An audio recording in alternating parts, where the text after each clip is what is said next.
నీకు చేంజ్ చేస్తే movie hit అవుతుంది ఆర్ అట్లీస్ట్ ఆడిన దానికంటే బెటర్ ఆడుతుంది.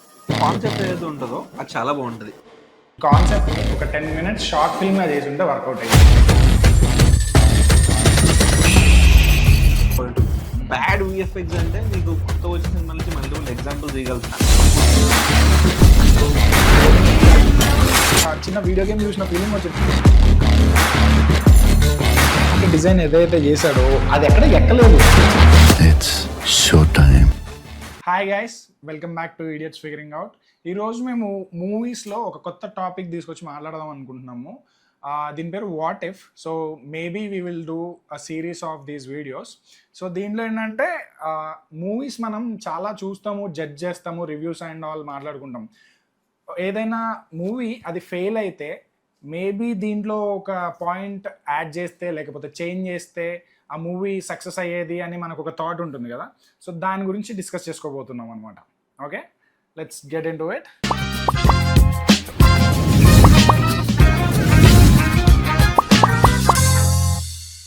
చెప్పు, నీకు ఇలా ఏదైనా మూవీ ఉందా దీంట్లో ఇది చేంజ్ చేసి ఉంటే బాగా హిట్ అయ్యి ఉండేది అనేది? ఉంది. సో నార్మల్గా అంటే మనందరికి ఫేవరెట్ మూవీస్ ఉంటాయి. సో అట్లా నాకు ఆరెంజ్ సినిమా అంటే చాలా ఇష్టం. కాకపోతే సమ్హౌ అది ఆడలేదు. సో నేను ఆ మూవీ చూసినప్పుడు ఆ మూవీ అన్న 100% పర్ఫెక్ట్ అని నేను చెప్పను. మూవీలో కొన్ని ఫ్లాస్ ఉన్నాయి. నా వరకు కొన్ని చేంజ్ చేస్తే మూవీ హిట్ అవుతుండే ఆర్ అట్లీస్ట్ ఆడిన దానికంటే బెటర్ ఆడుతుండే నాకు అనిపించింది. అవి నేను చెప్తా, నువ్వు రిలేట్ అవుతావో లేవో చెప్పు. Okay, sure. First thing, cinema concept ఏదైతే ఉంటుందో అది చాలా బాగుంటుంది. అండ్ ఇంకోటి, ఇట్ ఇస్ సంథింగ్ న్యూ. నీకు అప్పటి వరకు ఏంటి తెలుసా, లవ్ ఈజ్ ఎటర్నల్, ఇంకా లవ్ అంటే అది స్టార్ట్ టు ఎండ్ బాగానే ఉంటుంది అనే కాన్సెప్ట్ లాంటి మూవీస్ వచ్చినాయి. కానీ నీకు యాక్చువల్లీ రియాలిటీలో జరిగేది ఇనీషియల్ ఫేజెస్లో ఎంత బాగుంటుందో నీకు పోయే కొద్దీ ఫేడ్ అవుట్ అవుతుంది. అండ్ ఇంకోటి వాడు చెప్పింది ఏంటంటే లాస్ట్ స్టేజెస్లో చాలా బాగుంటుందని. ఓకే, సో అట్లాంటి కాన్సెప్ట్ అసలు మూవీనే రాలేదు. ఫస్ట్ థింగ్ నేను అక్కడ రిలేట్ అయినా అంటే కొంచెం న్యాచురల్గా చెప్పడానికి ట్రై చేసానని, which did not work out for me in the theatre is comedy. అసలు సినిమా ఫస్ట్ నుంచి లాస్ట్ వరకు కామెడీ చాలా ఫోర్స్డ్ కామెడీలా ఉంటుంది. ఎస్పెషల్లీ బ్రహ్మానందం కామెడీ సెట్ అవ్వలేదు, జెనీలియా కామెడీ సెట్ అవ్వలేదు. రామ్ చరణ్ క్యారెక్టర్ చాలా బాగుంటుంది, బాయ్ నెక్స్ట్ డోర్ లాగా. కాకపోతే ఎందుకో కొన్ని కామెడీ సీన్స్ యూనో జెనీలియా ఫ్రెండ్స్తో చేసేవి అవన్నీ అస్సలు వర్కౌట్ కాలేదు అనిపించింది. అసలు అవన్నీ తీసేసి మొత్తం ఈ సెంటర్ పాయింట్ పైన వెళ్ళినా కూడా, అంటే ఏదైతే థీమ్ ఉందో మూవీలో దానిపైన వెళ్ళినా కూడా మూవీ చాలా బెటర్గా ఆడుతుండే. అదొకటి అనిపిస్తుంది నాకు. సెకండ్ థింగ్ ఏంటంటే మళ్ళీ సేమ్ మూవీకి ఎక్స్పెక్టేషన్స్ సెట్ చేయకపోవడం. ఆరెంజ్ అంటే first of all different title. అసలు ఆ టైటిల్ ఎందుకు పెట్టినారు, సినిమా ఏంటిది అని చాలా క్యూరియస్ ఉండే అందరు అప్పుడు. సో బయటికి వచ్చి ఇది out and out just love story అని చెప్పినారు. అంటే మగధీర తర్వాత చిరంజీవి ఇంకా నాకు గుర్తుంది ఆడియో లాంచ్లో చెప్పిండే. కాకపోతే they should have told Chiranjeevi అన్నాడు కదా గీతాంజలి లాంటి ఒక ఫీల్ గుడ్ మూవీ అని. కానీ గీతాంజలి యాక్షన్ మూవీ ఎక్స్పెక్ట్ చేయకుండా అని కూడా చెప్పాడు. యాక్షన్ మూవీ ఎక్స్పెక్ట్ చేద్దని చెప్పినారు. కాకపోతే నార్మల్ లవ్ స్టోరీలా ఉండదు, ఇది డిఫరెంట్ అని చెప్పిండాలి. సో అందరూ చాలా ఫీల్ గుడ్ మూవీ అంటే ఏంటిది, నార్మల్ రొటీన్ ఫార్మాట్ లోనే ఉంటుంది మూవీ. ప్లస్ లుక్స్ చాలా బాగున్నాయి అందరివి, అంటే ఆ డ్రెస్సులు, ఆ కాస్ట్యూమ్స్ అవన్నీ చాలా బాగున్నాయి. వీటన్నిటి వల్ల కొంచెం ఫ్రెష్ లుక్ వచ్చింది. సో దాంతో ఎక్స్పెక్టేషన్స్ వేరే ఉండే. అండ్ ఇంకొకటి పాటలు చాలా క్రేజీ హిట్ అయిపోవడంతో జనాలకు ఎక్స్పెక్టేషన్స్ ఎక్కడికి వెళ్ళిపోయినాయి. అదొకటి రీచ్ అవ్వలేకపోయింది. అదంతా పక్కన పెడితే నేను ఒక పాయింట్ చెప్తా. ఆ పాటలు బాగున్నాయి, హీరో బాగున్నాడు, ఓకే, లొకేషన్స్ బాగున్నాయి, బాగా డబ్బులు ఖర్చు పెట్టారు, అవంతా పక్కన పెడితే ఓకే, కామెడీ గురించి కూడా వదిలేసాయి. ఈ కాన్సెప్ట్ ని ఒక 10 మినిట్స్ షార్ట్ ఫిల్మ్ గా చేసి ఉంటే వర్కౌట్ అయ్యేది. ఈ థియేటర్లో ఇలాంటి యూనిక్ కాన్సెప్ట్ తీసుకొని నువ్వు వెళ్తే త్రూ అవుట్ ద మూవీ నిన్ను ఐదర్ థ్రిల్ చేయాలి, ఎంగేజ్ చేయాలి, లేదా ఎంటర్టైన్ చేయాలి.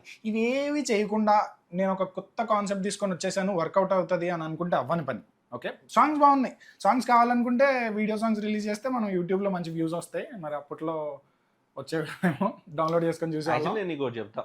సో నువ్వు షార్ట్ ఫిల్మ్ లాంటి స్టోరీ అన్నావు కదా, షార్ట్ ఫిల్మ్ లాంటి స్టోరీలు పెద్ద సినిమాలు చేసి హిట్ అయినవి ఉన్నాయి, పెద్ద సినిమాలు లాంటివి షార్ట్ ఫిల్మ్ చేసి ఫ్లాప్ అయినవి ఉన్నాయి. సో బేసిక్గా నీకు ఏదన్నా సినిమాలో లవ్ స్టోరీ అంటే అమ్మాయి అబ్బాయి ఉంటారు. ఒక జనరేషన్ వరకు కాన్సెప్ట్ ఏంటంటే అబ్బాయి రిచ్ అమ్మాయి పూరు, అమ్మాయి రిచ్ అబ్బాయి పూరు, లేదా ఇద్దరు సేమ్ క్లాస్, ఈ లెవెల్ సినిమాలు వచ్చేవి. ఇవన్నీ షార్ట్ ఫిల్మ్ లాంటి స్టోరీసే. కాకపోతే దీంట్లో ఎత్తుకున్న టాపిక్ ఏదైతుందో, ఫర్ ఎగ్జాంపుల్ బొమ్మరిల్లు అనే సినిమాలో నీకు కాన్సెప్ట్ కంప్లీట్లీ డిఫరెంట్. అంటే ఏంటిది, అప్పటి వరకు ఫాదర్ ఇంకా సన్ రిలేషన్ డిఫరెంట్ గా పోర్ట్రే చేసినారు మన ఇండస్ట్రీలో. అవును. కానీ ఏంటిది అప్పుడు నీకు కంప్లీట్లీ ఒక యూనిక్ సైడ్ బయటకు వస్తుంది, ఓకే ఇట్లాంటిది కూడా ఉందా అని. సేమ్ రిలేటబుల్లీ ఆరెంజ్ లో కూడా నాకు ఏమనిపించింది అంటే లవ్ అనేది ఒక యాంగిల్ లోనే అప్పటివరకు చూపించినారు. అది చాలా బ్యూటిఫుల్ ఉంటుందనో, లేకుంటే లవ్ చేసుకుంటే వాళ్ళు చాలా తోపనో, గ్రేట్ అనో, ఆర్ వర్స్ట్ కేసు సినారో అమ్మాయో అబ్బాయో మోసం చేస్తారనో. కాకపోతే ఈ టాపిక్ అనేది అసలు ఎక్కడ ఎత్తుకోలేదు. నువ్వు చెప్పింది నాకు అర్థమైంది. కాకపోతే బొమ్మరిల్లుకి ఆరెంజ్ కి హ్యూజ్ డిఫరెన్స్ ఉంది. నీకు బొమ్మరిల్లు ఎక్కడైనా ఒక ఆర్టిఫిషియల్ గా అనిపించిందా ఏదైనా సీన్, నేను అదే లేకపోతే చెప్తున్నా. So ఎక్కడైనా basic గా బోర్ నీకు కొట్టిందా? ఎత్తుకున్న టాపిక్ మంచిది, కాకపోతే దాని చుట్టూ బిల్డ్ చేయలేకపోయినారు. నువ్వు ఇందాకేమన్నావు కామెడీ వర్కౌట్ అయి ఉంటే ఏది అని అన్నావు. అవును. అది ఒక్కటి కాదు, నన్ను అడిగితే నా ఇప్పుడు నీకు దృష్టిలో చెప్పనా, Orange movie లో- బొమ్మరిల్లు ఫస్ట్ ఆఫ్ అంతా నీ కామెడీలోనే వెళ్ళిపోతుంది. అవును వెళ్తది. అదే ఎగ్జాక్ట్లీ అట్లాంటి కామెడీ దీంట్లో- ఫస్ట్ ఆఫ్ వెళ్ళిపోయేది కదా. ఓకే ఓకే, సో నువ్వేమన్నావు అంటే ఆల్రెడీ కొన్ని సీన్స్ కామెడీ కోసం పెట్టారు, అలా కాకుండా బేసిక్ గా ఒక ఫస్ట్ హాఫ్ మొత్తం కామెడీ మీద ఫోకస్ చేయాల్సింది. నేను నెక్స్ట్ ఏం చెప్పాలనుకున్నా అంటే ఫస్ట్ ఆఫ్ ఆల్ దీనికి ఆ ఆస్ట్రేలియా మెల్బోర్న్ ఆ బ్యాక్ డ్రాప్ అవసరం లేదు. యూనో సినిమాకి జస్ట్ బికాజ్ ఒక పెద్ద స్టార్ ని తీసుకొని వచ్చినాం, పెద్ద హీరోని తీసుకొని వచ్చినాం కాబట్టి నువ్వు తీసుకొని వచ్చి అదంతా చేయడం ఈజ్ వేస్ట్. నీకు అక్కడి నుంచే మొత్తం దెబ్బ కొట్టేసింది. దాని తర్వాత ఏంటి, అవుట్ ఆఫ్ నోవేర్ బ్రహ్మానందం పెట్టాలి, దాని తర్వాత ఇంకొంతమంది కమెడియన్స్ ని పెట్టాలి హీరో చుట్టూ, లేదా హీరోయిన్ చుట్టూ ఒక హీరోయిన్ కు సపరేట్ క్యారెక్టర్ క్రియేట్ చేయాలి. ఇప్పుడు బొమ్మరిల్లులో హాసిని హిట్ అయింది కాబట్టి ఇంకొక యూనిక్ థింగ్ చేయాలి. నేను అదే చెప్తున్నా, ఎత్తుకున్న పాయింట్ మంచిది, కాకపోతే దాన్ని ప్రాపర్ గా పోర్ట్రే చేయలేకపోయినారని నాకు అనిపించింది. But again I stand with my opinion. ఏదైతే షార్ట్ ఫిల్మ్ కాన్సెప్ట్ అన్నానో అదే బెటర్ గా ఉండేది. షార్ట్ ఫిల్మ్ నువ్వు 3 hours బ్యాక్ డ్రాప్ ఉంటుందా, కూర్చోబెట్టాలంటే- బాంబే బ్యాక్ డ్రాప్, అది షార్ట్ ఫిల్మ్ యాక్చువల్లీ. ఓకే, అయిందే షార్ట్ ఫిల్మ్. దాంట్లో స్టోరీ ఏం లేదు కదా, లవ్ చేసుకున్నారు, లాస్ట్ కి వాడు లైట్ తీసుకున్నాడు అంతే. నేను నీకు అదే చెప్తున్నాను, బాహుబలి స్టోరీ కూడా తీసుకుంటే ఇద్దరు బ్రదర్స్ కొట్లాడుకుందే, దాని చుట్టూ బిల్డ్ చేసింది. కొట్లాడుకుంటే ఒకటి చచ్చిపోయాడు, తర్వాత వాడిని ఇంకొకటి వచ్చి రివెంజ్ తీసుకున్నాడు. Exactly. దేర్ ఆర్ లేయర్స్ నీకు- కదా. నీకు పాయింట్ చుట్టూ బిల్డ్ చేసిందే కదా. నేను నీకు అదే చెప్తున్నా, ఎత్తుకున్న పాయింట్ మంచిది, దాని చుట్టూ బిల్డ్ చేయలేకపోయినారు అంతే. నువ్వు ఏది తీసుకున్నా core concept of the movie చాలా చిన్నది, చాలా బేసిక్ ఉంటుంది. ఏదో రివెంజ్ ఉంటుంది, లేదా లవ్ స్టోరీ ఉంటుంది, లేదా మోస్ట్ ఆఫ్ ద టైమ్స్ ఏంటంటే ఇంకో కొత్త కాన్సెప్ట్, హీరో విలన్ పక్కనే ఉంటాడు కానీ వాడే చేస్తున్నట్టు అందరికి తెలియదు. సో ఓవరాల్ వాడు తిప్పుతుంటాడు. సో నువ్వు నీళ్ళ సినిమాలో ఏం చేసినావు అనేది పాయింట్. నువ్వు చెప్పిన పాయింట్ నాకు అర్థమైంది. కాకపోతే ఐ స్టిల్ బిలీవ్ మూవీలో ఆ 3 hours లో ఆ సాంగ్స్ తప్ప పెద్ద ఏం నాకు వర్కౌట్ అవ్వలేదు. ఫర్ ఎగ్జాంపుల్ నేను ఇప్పుడు సాహో మూవీ ఉందా, అంటే అది ఫ్లాప్ అని నేను చెప్పను, బాగానే మనీ వచ్చాయి, but very mixed talk and movie fail అయినట్లే ఫీల్ అయ్యారు అందరూ. ఓకే, దానిలో నువ్వు చూసుకుంటే ఇప్పుడు నువ్వు ఇక్కడ అన్నావు కదా కామెడీ వర్కౌట్ అవ్వలేదు అని, సాహోలో ఒక 2-3 థింగ్స్ వర్కౌట్ అవ్వలేదు, అవి తప్ప సినిమా మొత్తం క్రేజీ ఉంటుంది. కరెక్ట్గా ఆ 2-3 థింగ్స్ని చేంజ్ చేసి ఉంటాయి. ఫర్ ఎగ్జాంపుల్ సాహోలో మేజర్ డిసడ్వాంటేజ్ ఏంటంటే ఆ బాలీవుడ్ స్టార్స్ని తీసుకొచ్చేసి హీరోయిన్ని అదే తను ఉంది కదా శ్రద్ధా కపూర్, తనని తీసుకొచ్చారు. ఓకే, తనతో ఉన్న లవ్ సెగ్మెంట్ ఏదైతే ఉందో అది మొత్తం చాలా అన్యాచురల్ అండ్ బోరింగ్ అనిపించింది. థియేటర్లో నా ముందు కూర్చున్న వాళ్ళు అరే ఏంట్రా ఇది తెలుగు సినిమానేనా అన్నారు, ఆ ఫీలింగ్ వచ్చింది. అదొకటి. ఇంకొకటి ఆ విఎఫ్ఎక్స్ కూడా మళ్ళీ అగైన్ స్టంట్స్, యాక్షన్ సీన్స్ అవన్నీ బాగున్నాయి. ఆ రాకెట్ మ్యాన్ లాగా ఒకటి పెట్టుకుంటాడు కదా, అది చేజ్ సీన్ ఇవన్నీ బాగున్నాయి. కానీ ఆ వాజీ సిటీ అని చెప్పి స్టార్టింగ్లో ఎస్టాబ్లిష్ చేసినప్పుడు పోయింది, లైక్ ఆ మూడ్ పోయింది అనమాట. చాలా very bad or ordinary graphics ఉండేసరికి. సో ఆ 2 థింగ్స్ కానీ వాళ్ళు సరిగ్గా చేసుంటే సాహో పక్కా మంచి బ్లాక్ బస్టర్ అయ్యేదని నా ఫీలింగ్. అలా ఏమన్నా ఉంటే చెప్పు. నువ్వు ఆరెంజ్ అంటే ఇంకా అంటే opinion changes from person to person. So basic గా సాహోలో నువ్వు ఈ పాయింట్ చెప్పిన చూసినావా, నాకు ఆ పాయింట్ కూడా యాక్చువల్లీ మ్యాటర్ కాలేదు. నాకు యాక్చువల్లీ సినిమా నచ్చింది and they are not bad VFX according to me. Bad VFX అంటే నీకు కొత్త వచ్చిన సినిమా నుంచి మల్టిపుల్ ఎగ్జాంపుల్స్ చేయగలుగుతా, కాబట్టి we don't want to deviate from it. నుంచి కూడా అందరిని వెక్కిరించిన అలవాటు ఫస్ట్ అది మానుకో. అండ్ ఇంకొకటి ఇక్కడ నువ్వు కాస్టింగ్ తో ప్రాబ్లం అంటున్నావు. ఓకే, అది బాలీవుడ్ వాళ్ళని తీసుకురావడం అంటున్నావు. బాలీవుడ్ వాళ్ళని తీసుకొచ్చారు, ఆ న్యాచురల్ ఫీలింగ్ రాలే. అది ఒక్కటే కాకుండా ఆ సీన్స్, ఆ లవ్ సెగ్మెంట్ డిజైన్ ఏదైతే చేశాడో అది ఎక్కలేదు. నీకు అర్థమవుతుందా? What went wrong with that sequence అనేది నాకు తెలియదు, కానీ ఇట్ డిడ్ నాట్ వర్క్అవుట్. నా వరకు నేను ఏమనుకుంటా అంటే nothing went wrong with Saaho for me, except that too much hype after Baahubali, అదొకటి. Second thing maybe I feel కొంచెం స్క్రీన్ ప్లే కాంప్లికేటెడ్ చేసినారని అనిపించింది. అంటే సింపుల్ పెట్టకుండా బ్లాక్ బాక్స్ అని దాని చుట్టూ చాలా ఎక్కువ రొటేట్ చేసి ఆ బ్లాక్ బాక్స్ ఏంటిది దాని ఇంపార్టెన్స్ అని చెప్పలేనట్టు అనిపించింది. బట్ నువ్వు చెప్పినావు యాక్చువల్లీ నాకు అంత పాయింట్ కాలేదు. బట్ మేబీ అంత ఇంపాక్ట్ కూడా క్రియేట్ చేయలేదు the same time. See for example అరే బ్యూటిఫుల్ లవ్ స్టోరీ అన్నట్టు అనిపించలే నాకు. కాకపోతే సేమ్ నాకు మూవీలో కొట్టుకొని వెళ్ళిపోయింది. ఇట్ అంటే డిడ్ మ్యాటర్ ఫర్ మీ బేసిక్గా. కరెక్టే, కాకపోతే నువ్వు ట్రైలర్ టీజర్ అవన్నీ చూసినప్పుడు బాహుబలి అనేది వదిలేసి ఇప్పుడు నువ్వు మగధీర తర్వాత ఒక ఎక్స్పెక్టేషన్స్ పెట్టుకొని ఆరెంజ్ చూసారు అనేది డిఫరెంట్.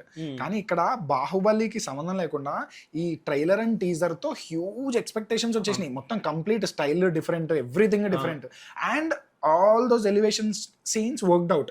బీజిఎం బాగుంది, మనోడు కట్అవుట్ బాగుంది, ఆ స్లో మోషన్ వాకింగ్ స్టైల్, అదేదో బిల్డింగ్ నుంచి బయటకు వస్తాడు, లేకపోతే ఆ చేజ్ సీన్స్ బాగున్నాయి, అన్నీ బాగున్నాయి. జస్ట్ నీకు ఏంటంటే అంత ఎక్స్పెక్టేషన్స్తో నువ్వు వెళ్ళినప్పుడు 1-2 సెగ్మెంట్స్ దగ్గర నువ్వు డిసప్పాయింట్ అయితే ఓవరాల్ మూవీ మీద నీకు ఆ ఒపీనియన్ అనేది కొంచెం చేంజ్ అవుతుంది. ఓకే, నేను సాహో ఇప్పుడు కూడా చూస్తే మళ్ళీ చూడాలనిపిస్తుంది. జస్ట్ ఆ లవ్ సెగ్మెంట్ ఒకటే నేను ఫార్వర్డ్ చేస్తాను అంతే. సో ఇలా ఏదన్నా ఇంకేదన్నా మూవీ ఉంటే చెప్పు, కొన్ని చేంజెస్ చేసి ఉంటే వర్కౌట్ అయ్యేది అని. యా, యాక్చువల్లీ వన్ నేను ఒక్కడనే మూవీ కూడా మనం ఛాన్సల్ డిస్కస్ చేసుకున్నాం. సో వన్ నేను ఒక్కడనే మూవీ టెక్నికలీ చాలా స్ట్రాంగ్ ఉంటుంది, చాలా బ్రిలియంట్ రైటింగ్ యాక్చువల్లీ. అండ్ నీకు ఒక్క చోట కూడా నీకు తప్పు అని పడుకోవడానికి దొరకదు సుకుమార్ రైటింగ్లో.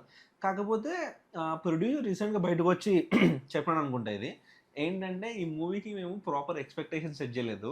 ఫస్ట్ ట్రైలర్ కట్ చేసినాం ఒకలాగా, అండ్ మేము అది రిలీజ్ చేయలేదు. ఆ ట్రైలర్ని యాస్టీజ్ రిలీజ్ చేసింటే సినిమా ఆడేది అని చెప్పినాడు. కొన్నిసార్లు ఏమవుతుందంటే స్టార్ మూవీస్ ఫస్ట్ డే కొంచెం డివైడెడ్ టాక్ ఆర్ కొంచెం ఫ్యాన్స్కి అంత ఎక్కలేదు అన్నప్పుడు మూవీ పోయే ఛాన్సెస్ చాలా ఉంటాయి. అంటే మూవీ టెక్నికలీ ఎంత స్ట్రాంగ్ ఉన్నా, ఒక కొత్త జానర్ అయినా, అండ్ అందరూ బ్రిలియంట్ యాక్టింగ్ చేసినా కూడా కొంచెం వర్కౌట్ కాకపోయే ఛాన్స్ ఉంటాయి. నాకు తెలిసి వన్ నేను ఒకటితో అదే అయిందని నేను అనుకుంటున్నా. ఇంకొంచెం ప్రాపర్గా పేమెంట్ సెట్ చేసింటే మూవీ ఖచ్చితంగా హిట్ అయ్యేది. అంటే ఫస్ట్ నుంచి ఎక్స్పెక్టేషన్ సెట్ చేసి ఉండాలి. అండ్ దీంట్లో ఆన్ ద అదర్ సైడ్ రివర్స్గా పోయిన మూవీని ఇంకోటి చెప్తా, స్పైడర్ సినిమాకి ఫస్ట్ ఆఫ్ ఆల్ స్పైడర్ అని ఒక టైటిల్ పెట్టి స్పైడర్ రావడం ఇది అని నేను లిటరలీ రోబో సినిమా మనం ఏదో చూసినామో ఆ లెవెల్లో ఎక్స్పెక్ట్ చేసిన. అంటే హీరో ఒక స్పైడర్ లాంటి రోబో తయారు చేస్తాడు, నేను లిటరలీ మార్వెల్ లెవెల్కి వెళ్ళిపోయినా. అంటే అక్కడ స్పైడర్ మ్యాన్ ఉన్నాడు కదా, will do something with spider, ఎవరు తెలియకుండా అట్లా అందరిని పోయి సేవ్ చేస్తుంటాడు అట్లా అని అనుకున్నా. కానీ చూస్తే టు బి ఫ్రాంక్ దాంట్లో ఎస్జే సూర్య పర్ఫార్మెన్స్ చాలా బాగుంటుంది. సినిమా సాంగ్స్ పక్కన పెడితే, కొన్ని ఆస్పెక్ట్స్ పక్కన పెడితే అక్కడక్కడ బిట్స్ అండ్ పీసెస్లో బాగానే ఉంటుంది. కానీ ఫ్లాప్ అవడానికి కారణం ఏంటంటే రివర్స్ ఎక్స్పెక్టేషన్ సెట్ చేయడం. ఆ స్పైడర్ లిటరల్లీ అదే. క్లైమాక్స్ లో కొంచెం ఆ బండరాయి రావడం అదంతా విఎఫ్ఎక్స్ కొంచెం వర్కౌట్ అవ్వ కూడా కొంచెం నెగటివ్ టాక్ వచ్చింది. విఎఫ్ఎక్స్ అంత కీన్ గా చూసేటోళ్ళం కాదేమో. నువ్వు కీన్ గా చూడవసరం లేదు, ఆ బండరాయి అలా వచ్చి పడుతుంటేనే నీకు ఒక చిన్న వీడియో గేమ్ చూసిన ఫీలింగ్ వచ్చింది. బట్ స్టిల్ నేను చాలా ఎంజాయ్ చేశాను మూవీ అయితే, నాకు చాలా బాగా నచ్చింది. ఆ ఒక్క డిసప్పాయింట్మెంట్ తప్ప స్పైడర్ది. ఓకే, అండ్ హీరోయిన్ క్యారెక్టరైజేషన్ ఎక్కలేదు, సాంగ్స్ ఎక్కలేదు. అండ్ లిటరల్లీ నువ్వు ఇప్పుడు ఇందాక అన్న చూసినావా హిందీ నుంచి తెచ్చిపోయిన ఒక పాట ఏదో పుచ్చకాయ పుచ్చకాయ అని ఉంటది. అసలు ఎవడు లిటరల్ అసలు ఆ లిరిక్స్ నువ్వు Telugu cinema super star Mahesh Babu సినిమాలో అలాంటి పాట అంటే నేను షాక్ అయిపోయినా. లిటరల్లీ మన హిందీ సినిమాలు ఉంటాయి కదా, అవి డబ్ చేసి పెడతాం కదా, అట్లా ఉండే లిరిక్స్.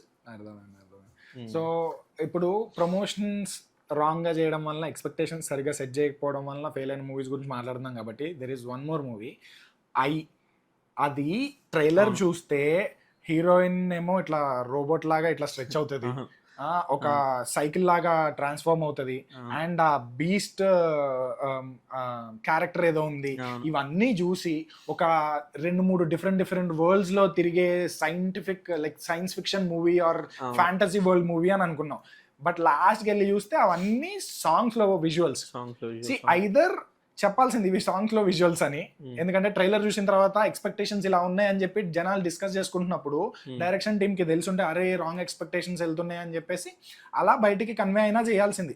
రీసెంట్ గా ఏదో మూవీ ఇది మన సరిపోదా సినిమాలో కూడా సూపర్ హీరో మూవీ ఏమో అని అనుకుంటే డైరెక్టర్ వచ్చి చెప్పేశాడు ఇది సూపర్ హీరో మూవీ కాదని. సో అలా ఏమన్నా చేసుంటే డామేజ్ కంట్రోల్ అయ్యేది, అంటే ఎక్స్పెక్టేషన్స్ కంట్రోల్ అయ్యి ఉండి కొంచెం గ్రౌండెడ్ ఎక్స్పెక్టేషన్స్ తో వెళ్ళేవాళ్ళు.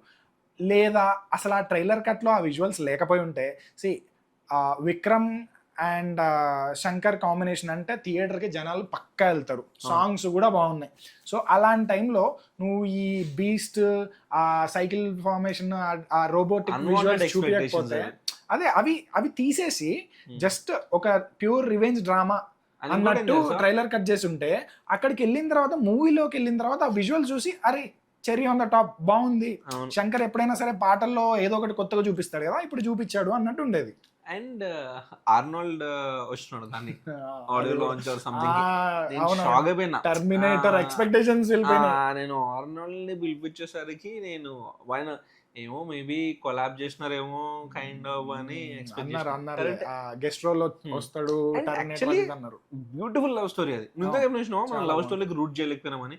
సో దీంట్లో నువ్వు యాక్చువల్లీ లవ్ స్టోరీ చాలా రూట్ చేస్తావు, చాలా బాగుంటుంది లవ్ స్టోరీ, చాలా ఇమోషనల్ ఉంటుంది. ఆ background music, Harris Jayaraj background music, పాటలు క్రేజీ ఉంటాయి. సినిమా స్టార్ట్ అయిన తర్వాత సగం దాకా వెళ్ళిన తర్వాత ఓకే ఇవన్నీ సాంగ్ విజువల్స్ అని చెప్పేసి ఎక్స్పెక్టేషన్స్ అంతా వదిలేసి మూవీలోకి వెళ్ళిన తర్వాత, స్టోరీలోకి కనెక్ట్ అయిన తర్వాత, లాస్ట్ లో మనోడికి ఆ ఆయుర్వేదిక్ ట్రీట్మెంట్ చేస్తూ సాంగ్ వస్తాయి కదా, నువ్వు ఉంటే అని చెప్పేసి, ఆ పాటలో ఎంత డెప్త్ ఉందో ఆ డెప్త్ మీ వాయిస్ లో కనబడి అక్కడికి ఆ ఫీల్ వచ్చేసింది. కాకపోతే అగైన్ ఎక్స్పెక్టేషన్స్ పోయిన తర్వాత ఇక నెగటివ్ టాక్ వచ్చేస్తుంది. Love story plus revenge drama. Nice. Yeah అదే. సో ఇంకొకసారి మళ్ళీ వచ్చి మాట్లాడుకుందాం. మీకు కూడా ఏదైనా ఇలాంటి మూవీస్ సో మాకు సజెస్ట్ చేయండి ఉంటే వాట్ ఇఫ్ లో నెక్స్ట్ ఏం మూవీస్ చేయొచ్చు అట్లాంటి సజెస్ట్ చేయండి. అండ్ మా డిస్కషన్ లో if you want to debate, for example ఒక డిస్కషన్ లో we do not go on the same side, మీరు మీ ఒపీనియన్ ఏంటో మీరు కూడా చెప్పండి. Let's do that. And also please like, share, subscribe. ఈ వీడియో నచ్చితే ఇంకా ఛానల్లోకి వెళ్ళి చూడండి. ఇదే ఫస్ట్ టైం మీరు మా వీడియోస్ చూడడం అయి ఉంటే సబ్స్క్రైబ్ చేయడం మాత్రం మర్చిపోదండి. 90% ఆఫ్ వ్యూస్ నాన్ సబ్స్క్రైబ్ నుంచి వస్తున్నాయి. జస్ట్ ఒక్క సెకండ్ తీసుకొని వెళ్ళి సబ్స్క్రైబ్ చేయండి, ఏం పోదు. Rather you will get more content from us. Okay, అందరు ఇదే చెప్తారు అనుకుంటుంటారు, బట్ మేము కూడా అదే చెప్తాం.